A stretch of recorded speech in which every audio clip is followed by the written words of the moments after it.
My name is Margaret Maggie Rowan. I'm 61, and on the afternoon my late husband's will was read in a paneled office off Boston's Beacon Hill. My two sons carved up $30 million like they were dealing chips in a casino. Scott, the elder, snapped up the construction subsidiaries. David, my younger, claimed the restaurant group, the oceanfront estates, the downtown condos, the performance cars, the trappings, the toys, the trophies, all of it, absolutely all of it. And me?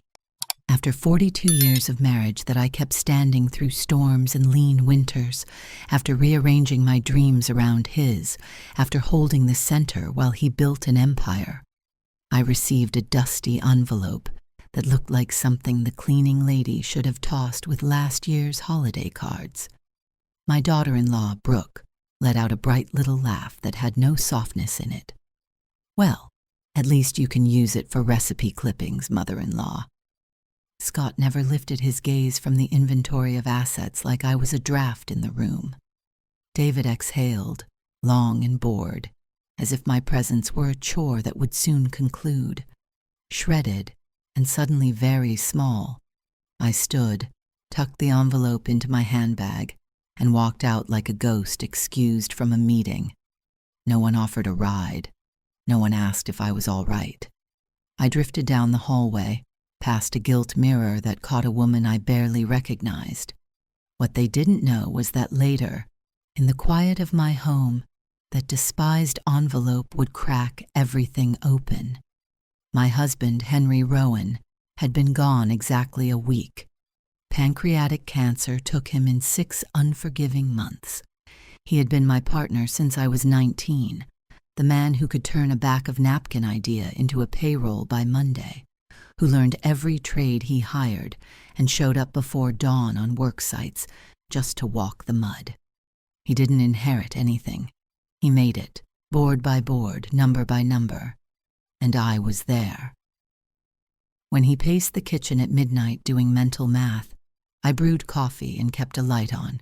When he traveled for weeks to open new restaurants, I held the fort, budgeted, fixed leaky sinks, soothed fevers, taught algebra and decency to 2 boys I thought the world of. When the bank said no, I emptied the velvet box of heirloom pieces my mother left me and slid them across a jeweler's counter for seed money. I never asked that my name be on anything. I trusted Henry would keep me safe. How incorrect I was. The will reading unfolded in Marion Keats's office. She's been our family attorney forever, a cool, careful woman who files her nails with words. I wore my best violet dress, the one Henry bought me last anniversary, because in my head, this day would be a formality, a kindness, the coda after a long duet. Surely the woman who built a life beside him would be protected. The boys could inherit the moving parts. I would receive what ensured dignity. Marion's voice was professional slate. To my son, Scott Rowan, I leave the Rowan Infrastructure Companies, presently valued at $12 million. Scott grinned like a boy opening a bicycle. To my son, David Rowan, I leave Rowan Table Group, our restaurant chain, which yields approximately $8 million annually. David slouched back, pleased. After that came the seaside properties, the city units, the luxury vehicles, the main accounts. The total, $30 million, fell into their laps like spoils. I waited for my name to finally mean something more than household. Marion turned a page. To Mrs. Margaret Rowan, she said, glancing up. My heart rose like a balloon. Leave this personal envelope. She extended a yellowing packet, the kind that lives forgotten in the back of a desk. I took it with shaking fingers. Brooke smirked, that tinkly laugh again. Recipes, Maggie, or maybe old coupons. Scott's attention remained married to the spreadsheets. David's sigh said I was furniture. The envelope had almost no weight. It felt like a bad joke. When Marion closed the binder, she pivoted to my sons. listing out filings, wire transfers, deeds, and signatures like I wasn't there. I placed the envelope in my purse, stood carefully, and left. No hands reached for me. No one said my name. I walked the streets I'd lived and mothered on, the brick and brownstone grid where kids learned to bike, and I learned to make miracles from canned tomatoes. I cried harder than I had since I was a girl. Somebody left waiting. That night, the house was a cathedral of quiet. I sat in the living room, the clock ticking too loudly, and opened the envelope. The paper inside had a scent of old file drawers. The script was unmistakably Henry's. Elegant, confident, the same curve of letters that had filled birthday cards and notes on napkins under my morning mug. For the woman who truly loved me, it began. Then an account number, Swiss International Bank, Geneva. A final line undercut my breath. What you find here is only the beginning. They didn't deserve to know. You do. A Swiss account? Henry had never been secretive, so I thought. My heart pounded like it would walk straight out of my chest. I slept in shreds. At first light, I called the bank, my voice all splinters. The woman on the line spoke polished English. I read the number, handed over my identifying details, and waited forever while she typed. "Mrs. Rowan," she said at last, "the current balance is $100 million US. The phone slid from my palm and thunked against the tile. 100 million. More than 3 times what the boys just hugged to their chests. I sat on the floor, shaking, trying to gather my pieces. Henry had left me a hidden fortune that turned the official will into pocket change. And, the operator continued almost gently, we hold instructions to courier a safe deposit box that Mr. Rowan placed with us 2 years ago. May we arrange delivery? 2 years ago, while he was sick but still moving chess pieces no one else saw, I agreed to a delivery the next morning, then pressed the phone to my sternum until my pulse remembered the beat. Questions came like hail. How had he amassed that sum without me seeing the edges? Why the secrecy? Why just me? What truth did he think our sons didn't deserve? At 10 on the dot, the courier arrived. Gray uniform, neutral face, a compact safe, heavier than it looked, and a small sealed envelope with a combination scratched inside. The code was our wedding date, 06/15/1984. Of course it was. Henry, romantic even when he was in cloak and dagger mode. I drew the curtains, unplugged the house phone like this was a spy picture, and set the safe on the rug. The tumblers clicked open, a cool metal sigh. Inside lay files, photographs, USB drives, and a thick envelope marked in Henry's hand. Maggie. I opened it and found a letter that would rearrange my family forever. My dearest Margaret, if you're reading this, I've slipped this world, and our boys have shown you who they are in a conference room in Beacon Hill. I'm sorry you had to stand through that, but it was necessary. I needed them on record, unmasked, before the rest comes to you. In the last years, I learned truths about Scott and David you don't know. I tried to fix what I could and prepare for what I couldn't. The $100 million in Geneva is only part of what's yours now. There is more, much more. Before you claim it, you must see them clearly. My vision tunneled. I read on. Scott isn't the bright star he sells. For 3 years, he's been siphoning funds from Rowan Infrastructure to pay off gambling losses. He owes over $2 million to men you don't invite to family dinners. Brooke doesn't know he's mortgaged their house twice. The proof is in this box. It felt like someone tightened a band around my ribs. My firstborn, my steady rock, was an addict in a suit, stealing from the thing his father built. Henry's next paragraph made my skin go cold. David has been hiding a cocaine problem for 5 years. He sold 3 of the properties I gifted him to feed it. Worse, he's involved with traffickers who are pressing him. They said if he didn't pay $500,000 by year end, there would be blood. Records and photographs are in this box. Tears hit the page and blurred the ink. My boys, my bright, laughing, grubby-kneed boys, were strangers with serrated edges. The letter deepened. What breaks me most, Maggie, is what they planned for you. One night I listened from my office while they thought I was asleep. Scott told David that when I died, the first order of business was to remove you. Brooke proposed they have you declared mentally incompetent and enrolled in a nice facility. David said a doctor would sign whatever they needed.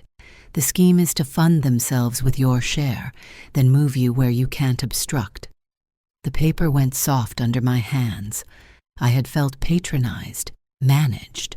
But this, a nursing home, as a vault. That's why I did what I did, Henry wrote. I moved the bulk of my assets where only you could go. I made the public will a decoy and left our sons crumbs. The real inheritance, assets in Europe, investments in Asia, accounts I parked offshore, exceeds $200 million. It belongs to you, and I left you something more powerful than money, evidence. Use it to protect yourself, or to teach them the kind of lesson a man remembers for the rest of his life. The letter closed the way he always signed love notes, with everything that was ever mine. Henry. I set the pages beside me, the room faintly spinning. In the safe were time-stamped photos of David bent over a sink in a club bathroom, pupils blown, statements of Scott's transfers, the trails sloppily disguised as vendor payments, receipts from casinos I'd never heard of, a contract with a senior living facility an hour outside Boston, Cedar Grove Senior Living, bearing deposits, and my full name, dated 2 weeks before Henry died. They hadn't even waited. The landline rang, a slice through the hush. Scott used the tone he saves for bank managers.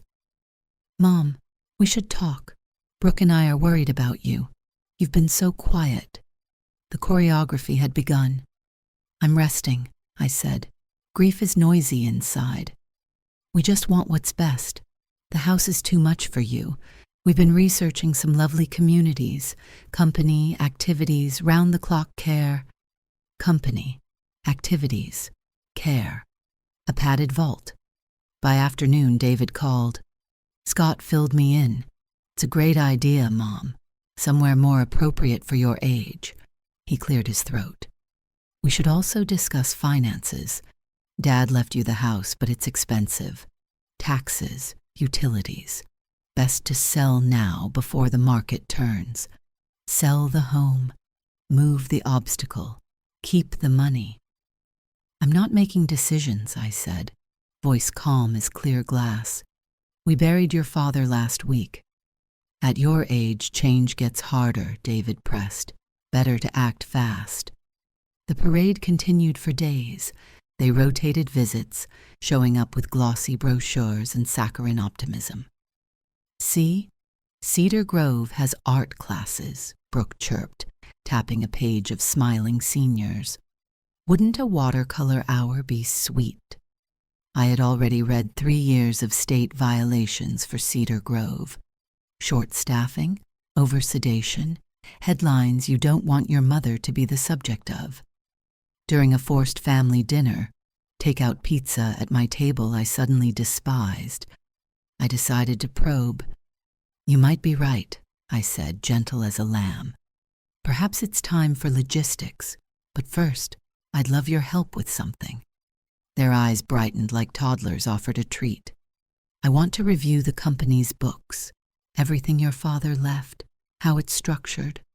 I'd like to understand what you two received and how it all works. The silence was a new element in the room. No need, David said too quickly. We'll handle all that. It's a lot of numbers. Brooke smiled her schoolteacher smile. Those things are complicated. Taxes, vendors, amortization. The men can handle it, Maggie. You should focus on your new community. They have ceramics and a shuttle. The men, I repeated, tasting blood. Scott shrugged. We've already made a couple of tough calls anyway. Sold one of the coastal estates to keep cash moving. Sold? I said softly. For what debts? Oh, routine stuff, Scott waved. Payroll cycles, vendor squeeze. You don't need to be in the weeds. But I knew the weeds. The weeds were IOUs to men with broken noses. That night I sat at Henry's old desk and made a plan. I would not be extracted like a bothersome splinter. I would not be filed under out of the way. I initiated a transfer of $10 million from Geneva to a local account. I hired a private security firm to station protection on the street. Quiet, unmarked, but there. I retained a forensic accountant with forearms like rebar who didn't smile at anybody, and I gave him the company's public filings and the duplicate records Henry had salted away. I scheduled consultations with 3 criminal defense attorneys and left each with organized binders, dates, transactions, photos, recordings, enough to be ready for any theater this would become. On Friday morning, the bell rang. Scott stood on the stoop with Brooke and a man in a navy blazer carrying a black bag. "Mom?" Scott said, voice sugared. "This is Dr. Palmer. He's a geriatric specialist. We just thought, routine check, ease everyone's minds." Everyone, apparently, meant them. "I don't need a checkup," I answered, stepping aside only because the security camera above us was blinking red. "I feel perfectly well." "At your age," Brooke cooed, "regular evaluations are key." Dr. Palmer's smile didn't reach his eyes. He unlatched the case and produced forms I recognized immediately, capacity assessments in triplicate, already pre-filled in a few too many places. "Mrs. Rowan," he said, in that cotton candy tone people use with toddlers, "I simply want to ensure your cognition is intact. Just a few questions." He perched with his pen. "Can you tell me the date?" "Friday, October 13th, I replied. "Your address?" "The house Henry and I bought 30 years ago in Jamaica Plain, the one with the maple out front." He flipped a page. "Do you recall the disposition of your husband's will? The approximate sums?" There it was, the fork in the trail. If I said a dusty envelope, I was pitiable and poor. If I said 200 million, I was delusional. "I remember," I said evenly, looking at Scott, "that you inherited companies and you inherited restaurants. And I remember a room that forgot my name." The doctor scribbled. Scott's mouth flickered, pleased with whatever box he thought he'd moved me into. "And how do you feel about that distribution?" the doctor asked. "I feel," I said, slow and bright as a match, "like a woman who has finally learned who her family members are." Brooke and Scott traded a look. The doctor shut his folder with quiet ceremony. "Mrs. Rowan, I think a brief observation at a medical residence could benefit everyone. Just a few days while we evaluate." "No," I said, standing. "Thank you." Scott's smile snapped. "It's not a suggestion," he said, steel sliding into his voice. "Dr. Palmer believes you need specialized care." "The doctor," I said, "can believe whatever he likes. This is my home. I decide who enters and who leaves." Brooke stepped closer, pity curling at the corners of her mouth. "Don't make this difficult. We all know you can't manage alone anymore. Let the adults handle things." Adults. I hadn't heard a funnier joke in months. I smiled, a new expression even to me. "You're right," I said softly. "It's time for the adults to make decisions." I took out the second phone Graham Porter, Henry's independent attorney, had given me. A small device with a record toggle and a panic button that connected directly to his office and to an officer he trusted. "This is Margaret Rowan," I said aloud, holding the phone so the camera saw faces. I am documenting that my son, Scott Rowan, my daughter-in-law, Brooke Rowan, and this gentleman, Dr. Palmer, are attempting to secure my involuntary placement against my will. The doctor's posture changed, praise scent in the air. Mrs. Rowan, you're misunderstanding. This is routine. Is it routine, I asked, to show up uninvited with pre-filled commitment papers? Scott lunged for the phone. Mom, put it away. You're not thinking clearly. I am thinking clearer than I have in a year, I said, stepping back. I'm thinking like a woman who discovered her own son signed a Cedar Grove contract before their father died. The room went soundless. Dr. Palmer shifted toward the door. Not yet, doctor, I said pleasantly, moving a fraction to block his path. How much did they pay you to certify incompetence without a proper evaluation? His face blanched. I'm not. I slid a photograph from my cardigan pocket. Courier cam footage Henry's people had captured months ago. Dr. Palmer receiving an envelope from Scott outside a private club. I held it up. You took cash to falsify a medical attestation. Say your fee on camera for me? Brooke, Scott hissed. Brooke burst into tears. Thin, panicky sounds. Not sorrow. You don't understand. This is for your good. For my good, I said, and it tasted like iron. Is stealing from your father's companies for my good? Is mortgaging your home in secret for my good? Is selling your brother's father's gifts to pay men who break kneecaps for my good? Scott's mask slipped. Enough, he barked. You're a confused old woman. Dad never should have left you anything. You can't manage a checkbook. There he was. There he finally was. I pressed the panic button. The chime sounded in the entry hall. 2 police officers stepped in behind Graham Porter, immaculate in a dark suit. Mrs. Rowan, one officer said, we received an emergency call. Dr. Palmer tried to snake past them. Graham blocked him with a polite wall of a shoulder. Doctor? Or is it Mr. Palmer, since the state board has no current license under your name? The man sagged onto my settee like air let out of a tire. They paid me $5,000 to expedite paperwork, he muttered. I didn't know. To label me incompetent, I said. My liberty for $5,000. The officers took statements while Graham spoke to me low and fast. Your husband staged all of this. He recorded a conversation between the boys 3 weeks before he died. We filed preliminary motions. Today was about timing. Scott and Brooke weren't cuffed. Not that day. But the officers made it clear an investigation was open. They left like people step off a cliff. When the house finally exhaled, I sat in Henry's chair and let the quiet soak into my bones. I cried. Not grief anymore, but relief. Not weakness. Release. That night I called each son, not to plead but to notify. You have 24 hours, I said, to return every dollar you pulled from company accounts. 24 hours to terminate the Cedar Grove contract. 24 hours to write down every debt and tell me the truth. Or what? Scott sneered, though I could hear the tremor. Or at 9 a.m., 3 newspapers will run everything. Or I hand the complete file to the district attorney. Or using the legal authorities your father placed with Mr. Porter, I invoke clauses that revoke your inheritances for cause. That's not possible, David whispered. Dad signed the will. It's done. Your father played chess, sweetheart, I said, and for the first time my voice had the steel Henry always carried into closing.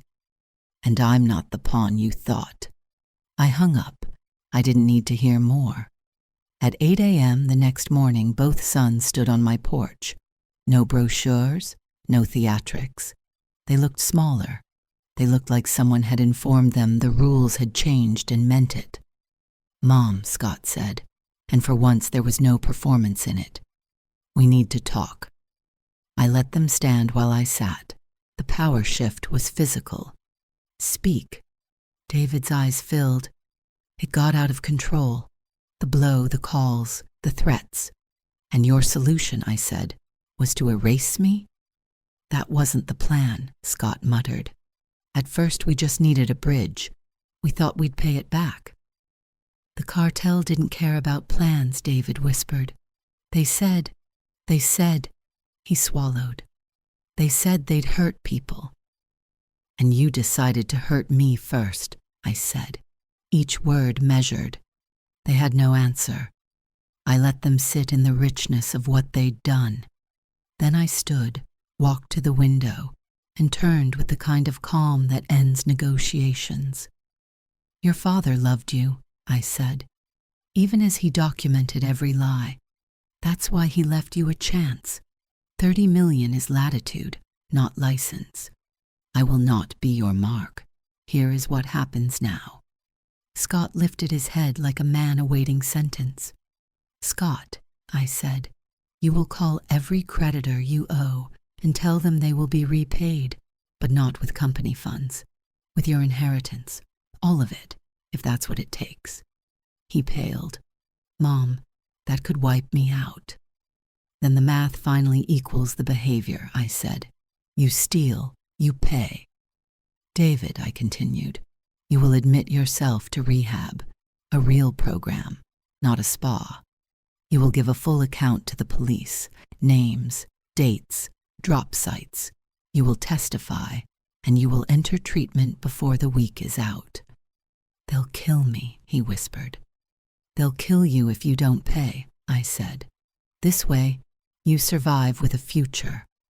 I took a breath, reached into the folder Graham had left me, and placed the final sheet on the coffee table. Also, I said to Scott, effective immediately, you resign as CEO of Rowan Infrastructure.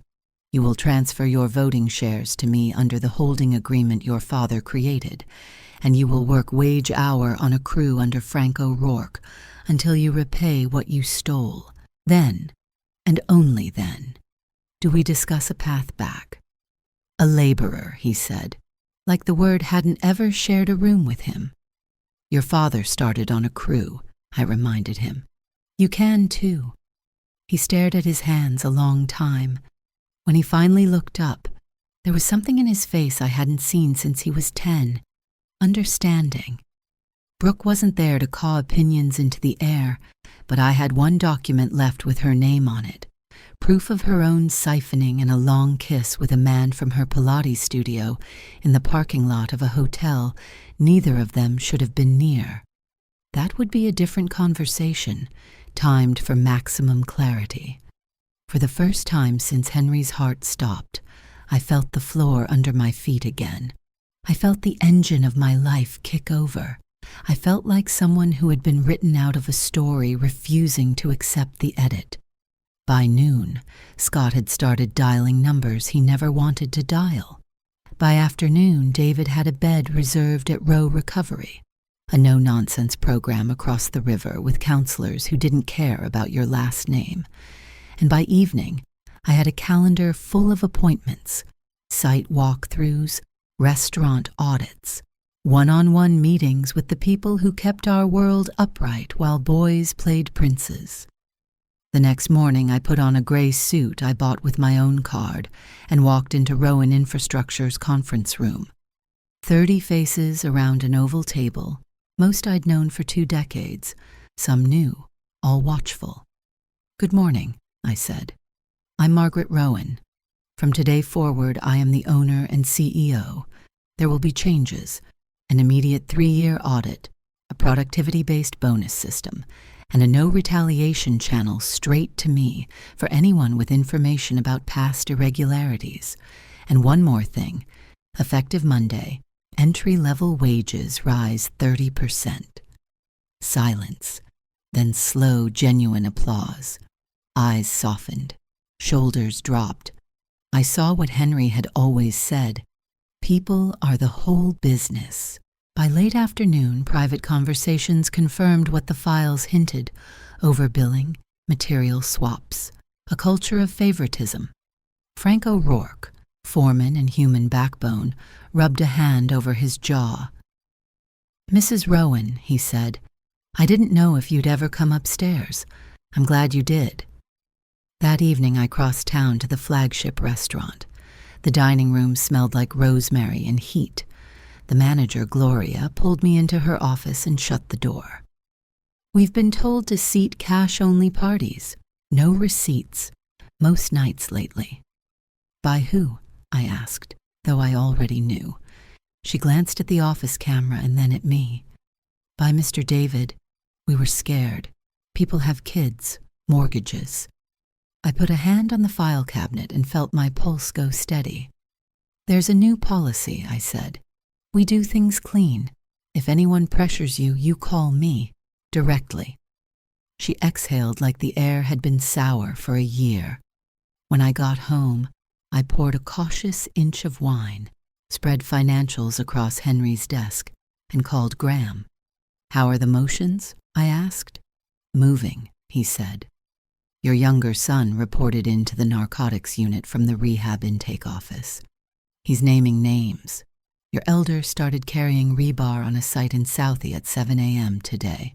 The crew is, how do I put this, enjoying the lesson." A laugh escaped me I didn't recognize. Something like light. "Now," I said, "I want to build something that isn't just defense. I want a foundation. For older women backed into corners by their own families, grants, legal clinics, emergency housing, job training, start drawing papers." Graham went quiet for a beat. "Henry said you'd say that." Of course he did. He knew me before I remembered me. I ended the call, stood, and walked to the mantel. Henry's photo in its silver frame caught me at 20, grinning up at him. "You left me more than money," I said to the empty room. "You left me a key." Tomorrow I'd speak to the city about zoning for a pilot affordable housing build through the construction arm, a dignified complex for seniors who needed independence with a safety net. Tomorrow I'd sit with the restaurant general managers and restructure procurement, so no one ever had to look the other way again. Tomorrow I'd draft the scaffold for a program that paired grandmother-aged mentors with young women starting their first shops. But tonight, with the city quiet beyond the glass and a safe humming like a small heart in the corner, I allowed myself 1 minute, 60 seconds, to feel exactly what I had earned. Power. Not the kind you steal, the kind you become. The divorce papers for Brooke were signed within 48 hours. She had come to my house pale and shaking, with none of her usual arrogance left. She tried bargaining, even pleading at one point. But when I laid out the photos and the siphoned accounts, she realized there was no exit that didn't involve complete exposure. Watching her sign away her claims to my son's assets was strangely bittersweet. For years I had despised the smug way she spoke to me, always calling me Maggie with that syrupy condescension. Now she was the one crumbling, the one begging for mercy. I didn't gloat. I just told her to leave and never show up again. And she did. Scott and David, however, weren't so easy to dismiss. They were my flesh, my blood, the boys I had raised on library story hours and homemade spaghetti. But they weren't boys anymore. They were men who had betrayed me, betrayed their father, and betrayed everything they were supposed to stand for. Facing them down was like standing on the edge of a canyon. You can see the other side, but you're not sure if you'll make it across. Over the following weeks, the transformation began. Scott was stripped of his role as CEO, just as I'd demanded, and sent to work on the construction sites. The crew knew exactly who he was, and they didn't go easy on him. He hauled bricks, mixed cement, and stood in the bitter wind at dawn with men who had been doing it their entire lives. At first, I heard reports that he sulked, complained, even refused to take orders. But the foreman, Frank, made it clear. If he didn't pull his weight, he didn't get paid. No exceptions. Eventually, Scott learned that sweating through his shirt under the weight of steel beams was the only way to earn his bread now. David checked into Row Recovery, and to my astonishment, he didn't run. He hated it. Detox was agony, and the counselors cut through his lies like butter. But he stayed. Twice he tried to walk out, and twice the staff called me. The second time, I drove down myself. He sat in the lobby with a duffel bag, jittery and furious. "Mom, I can't do this," he said, shaking. "I'm not like the others here. I'll die in that place." I sat across from him, folded my hands, and said, "David, if you leave, you will die. But it won't be in there. It'll be out here, at the hands of men who don't forgive debts. Choose which death you want to avoid." He stared at me for a long moment, then slowly put the duffel down. He walked back inside. That was the first time I thought maybe, just maybe, he had a chance. Meanwhile, I was stepping into shoes I never thought I'd wear. For decades, I had been the woman behind the curtain, the one who stayed up with Henry while he strategized, the one who pored over invoices quietly at the kitchen table. Now I was the one standing at the head of boardrooms, introducing myself as the new CEO and majority shareholder. At first, there were doubts. Some executives, men who had grown comfortable ignoring me during Henry's reign, tried to sidestep my authority. They used phrases like, "with all due respect," and "perhaps we should consult external experts." I didn't argue. I laid down the audit results in front of them, hard numbers, undeniable fraud, and reminded them of their signed contracts that put me in charge. By the end of the week, the resistance had withered. Respect doesn't always come from lineage or charm. Sometimes it comes from proving you've got the sharpest blade in the room. But money and business weren't enough, not after everything I had endured.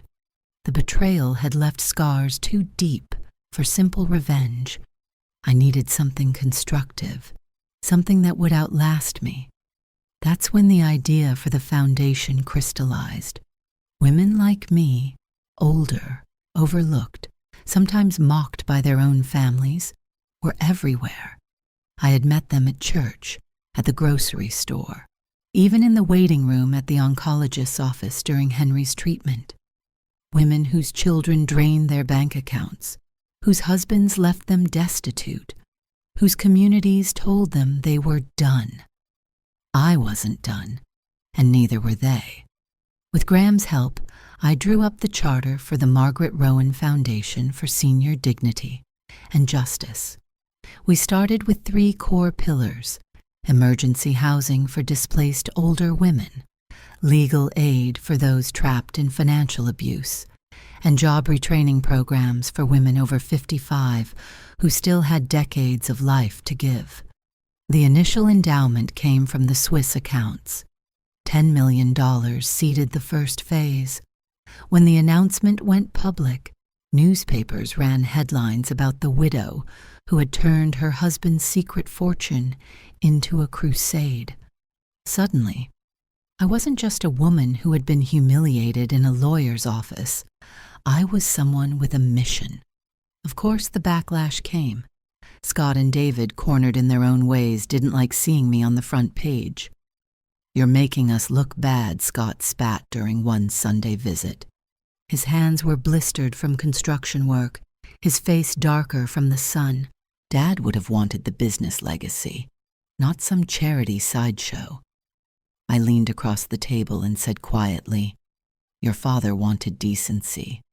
If you think a billion-dollar empire matters more than helping women who are being thrown into the streets, then you never knew your father at all." He didn't answer. He couldn't. David's reaction was different.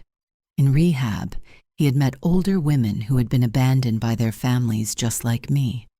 When he called me late one night, his voice cracked as he said, "Mom, I think I get it now.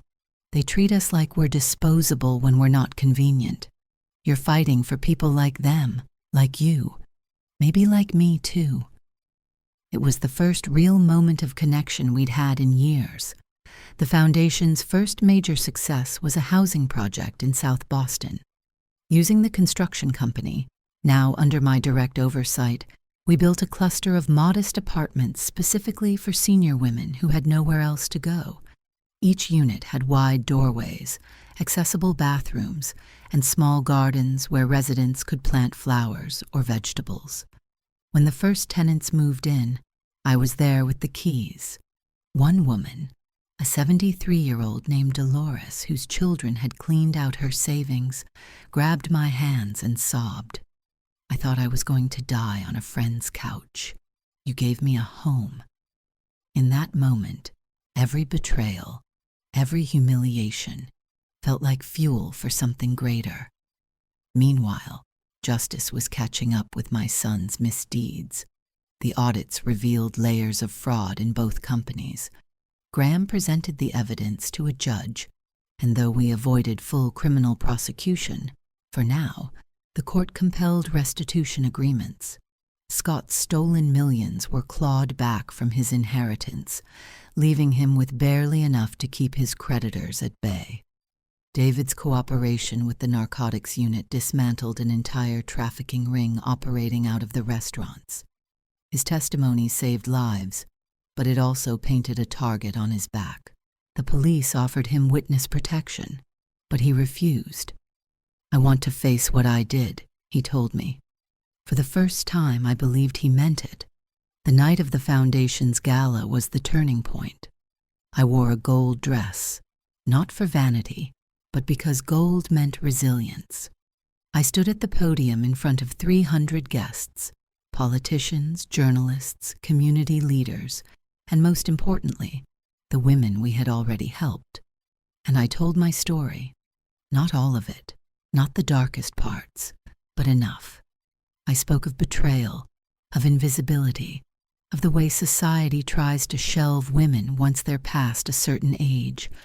And then I spoke of renewal, of strength rediscovered, of the fact that life can begin again at 61 if you decide to claim it. When the applause came, it was thunderous. I saw tears on the faces of women who had walked the same road. I saw respect in the eyes of men who had never considered what it meant to underestimate their wives and mothers. And at the back of the room, I saw Scott. He wasn't dressed like a mogul. He was in a plain suit, his posture subdued, his eyes wet. For once, he didn't look like he was calculating his next move. He looked like a son, seeing his mother clearly for the first time. After the speech, he approached me, hesitant as a boy. "Mom," he said, "I want to apologize, not just for the scheme, not just for the money. For 30 years of thinking you were just Mom. I didn't see you as Margaret Rowan, the woman, the leader, the fighter. And now I do." My throat tightened. I didn't say I forgave him. Forgiveness isn't a word you give like candy. But I put a hand on his shoulder and said, "Respect is the beginning. Actions will decide the rest." He nodded, and for once, didn't argue. Months turned into a year. David completed rehab and stayed clean. He worked at the Foundation, helping other recovering addicts. Scott clawed his way from laborer to foreman, not because I gave him the job, but because the men respected his effort. Neither of them had regained their inheritance in full. That was the point. They had to earn it back, dollar by dollar, choice by choice. As for me, I became someone new. I was no longer invisible. I was no longer just Henry's widow or my son's mother. I was the CEO of thriving companies, the founder of a foundation that was changing lives, the voice of women's society had tried to erase. I was 61, and somehow my best years were still ahead. One afternoon, sitting in the garden Henry and I once planted together, I looked at the dusty envelope still resting in my desk drawer. Once it had been a symbol of humiliation. Now it was the opposite. It was proof that endings can be beginnings, that betrayal can be the spark for transformation. If I could speak to the woman I was the day I left that lawyer's office in tears, I would tell her, don't cry for what you lost. Rejoice for what you're about to gain. Because life doesn't end when others decide you're finished. It ends only when you stop choosing to fight. And I wasn't finished, not even close. Thank you for staying with me to the end of this story. If it resonated with you, please support the channel by liking the video and subscribing so you don't miss what comes next. I'd love to hear from you. Tell me in the comments where you're watching from and what part spoke to you most. Your messages and feedback help this community grow. See you in the next story.